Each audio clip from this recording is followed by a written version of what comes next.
పెద్ద దస్తగిరి హత్య కేసులో ప్రధాన నిందితుడిగా ఉన్న వైసీపీ నేత నిత్యానందరెడ్డిని కస్టడీకి తీసుకున్నారు. 2 రోజుల పాటు ఈ కేసులో నిత్యానందరెడ్డిని ప్రశ్నించనున్నారు.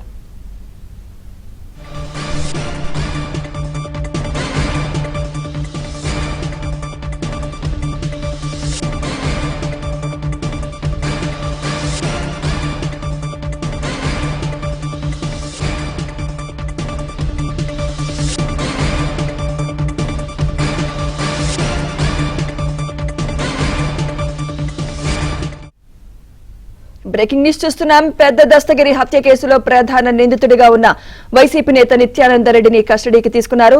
2 రోజుల పాటు ఈ కేసులో నిత్యానందరెడ్డిని ప్రశ్నించనున్నారు. ఇదే అంశంపై మరింత సమాచారం మా ప్రతినిధి శ్రీనివాస్ అందిస్తారు. శ్రీనివాస్. సుమిత్ర వైసీపీ నేత మాజీ డిప్యూటీ మేయర్ నిత్యానందరెడ్డిని మరోసారి పోలీసు కస్టడీకి తీసుకోవడం జరిగింది.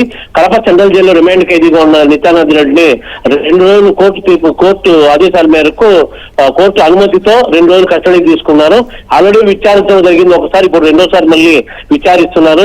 ఎందుకంటే ఇతను ప్రధానంగా నగరంలో పెద్ద దస్తగిరి హత్య కేసులో ప్రధాన నిందితుడిగా పోలీసులు రికార్డ్ చేయడం జరిగింది, ఎఫ్ఐఆర్ నమోదు చేయడం జరిగింది. సో ఈ మేరకు ఇతనికి జగన్ 5 ఏళ్ల కాలంలో మొత్తం భూ వ్యవహారాలకు సంబంధించి ఆ డాక్యుమెంట్స్ మొత్తం ఎవరైతే హతుడు వాళ్ళ ఇంట్లో దొరికాయి కాబట్టి వీటంటిని గురించి కూడా మొత్తం విమర్శిస్తున్నారు. సుమారు 100 కోట్ల ఆస్తులకు సంబంధించి విచారణ సాగాల్సి ఉంది. ఇదంతా కూడా ఎవరెవరు చేశారు, దీంట్లో ఎన్ని ప్రభుత్వ భూములు ఉన్నాయి, ఎన్ని ప్రైవేట్ భూములు ఉన్నాయి, పక్కాలా లేక ఇవన్నీ కూడా ముఖ్యంగా వాటి అన్నింటినీ కూడా విచారిస్తూ ఇలా దీని వెనక ఈ హత్య వెనక ఇతనైనా ఇంకెంతమంది ఉన్నారో, వైసీపీ ఇంకేమైనా ఉన్నారనేది మొత్తం విచారిస్తున్నారు. ఈ 2 రోజులు పూర్తి స్థాయిలో విచారిస్తారు.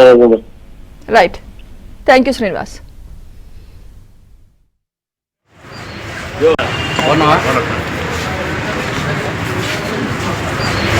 మీరు దూరం రండి.